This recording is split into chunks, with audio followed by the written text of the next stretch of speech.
Everyone's like, the book is dead, the book is dead. But then it's like, then someone shows you this, and you go like, holy fuck. It's been and then, you know, you come with these reanimated. Yeah, it's really impressive. You know, I'm totally psyched to be able to show work like this. And to put work like this in front of you. So like with this book is obviously so much, you know, so closely related to science. And when do we see, you know, a painterly kind of approach to science? And, you know, so we're not, you know, it's just, when you read a book like this, you're responsible for making the text, right? You're responsible for that translation. Like you're making the reader responsible. True. And you know, it's all, any clue that you need is right there. Yeah. Yep. You know, because there's all the whoa. That's the crazy. That's really crazy. That's a nice action. It's like it's walking, right? I know. It's a GMO. Yeah. Bean. It's definitely.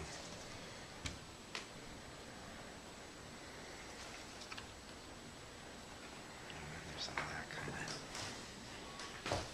Yeah, it's like a little. It's a whole cave in of itself. Yeah, it's pretty.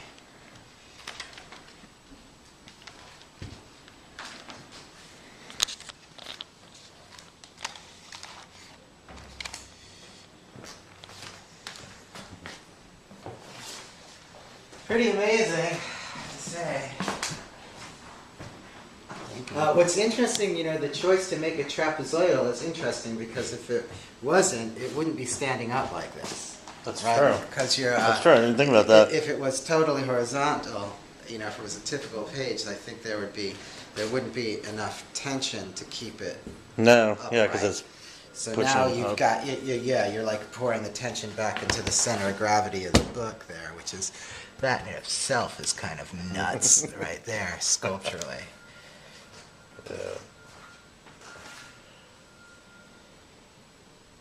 Wow. I think what's interesting too is that the work fits into the context of your other work, which is addressing these particular issues. Yeah. So this book is not just a unique book, but it's part of a body of work that is, you know, overtly coherent. Absolutely. Again, I mean, having this book in a case just like this. Yeah, you can't. You're not going to walk by it without looking. What is that? Yeah, you are not. And like we can get really tense with this puppy. It's just really. I mean, the other thing I like about it is like it really. You know, you can really mess with it. That is. You know, I'm just thinking like you can do some crazy stuff with it, right? I mean, yeah, for the display. And it's almost like you should have somebody who would need to like walk the book every day, just to get it out. I mean, because it is pretty amazing. There's that? Yeah, I'm loving the red coral in there. I don't see the Chinese; they're gonna know what that is. And if we throw some major light on this, oh yeah, it'll pop. Yeah.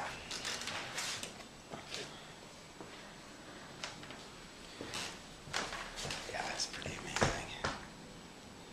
What's the time frame with the China show? Supposedly we're shipping everything in June. The show opens September 14th. So the book will be out of circulation for a little while. Be worth it. Yeah, which doesn't mean I can't show it also. The other thing is supposedly for the show they're making a massive catalog.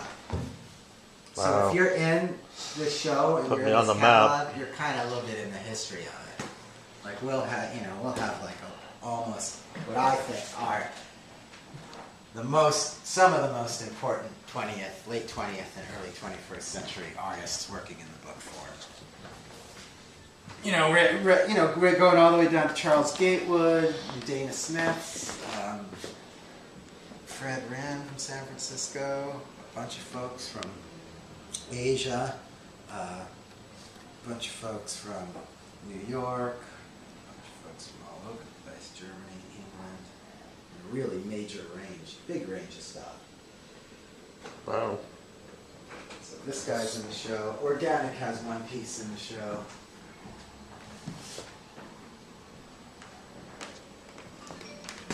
Yeah, it sounds like a really good show. Unprecedented. First major show of Western style artist books in China. Oh, well, okay, definitely then. Incredible. Yeah, but this book is nuts. I don't have any of my other books here. Any other organic books that deal with that kind of stuff, but again,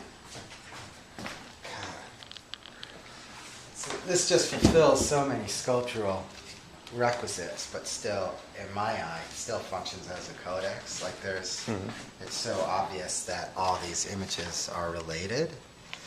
But it's funny, right? When you set it up, it actually starts to look like some kind of alien organism. It does, actually. So it's very coral-like in that way.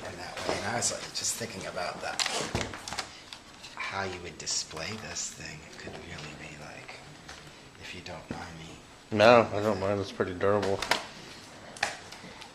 You know, you've got all these different options.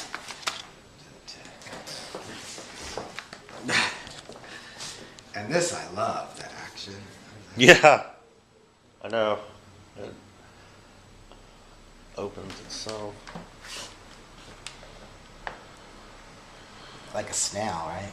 Yeah. It's getting ready to get Yeah, off it's the pretty table. durable. You could throw it out the window on the fourth floor and it would still hold together. Well, this Weber, stuff is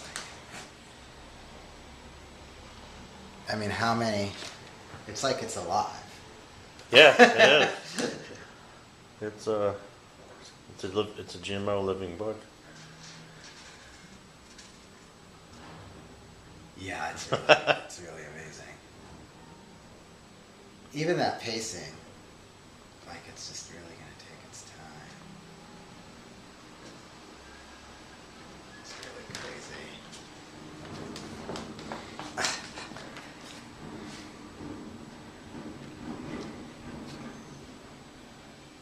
And then it goes even back. Right, yeah.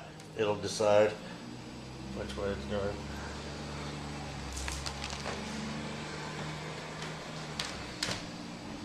Wow, look at that.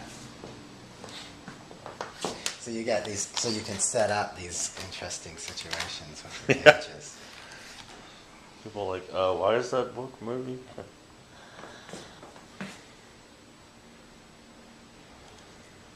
Well, you know, what's interesting about it is when you look at it in terms of, you know, this is not what we think of when we think about a book. Nope. Usually we're not thinking about a book that, you know, is such organic features. Like that's going to keep on going for a while.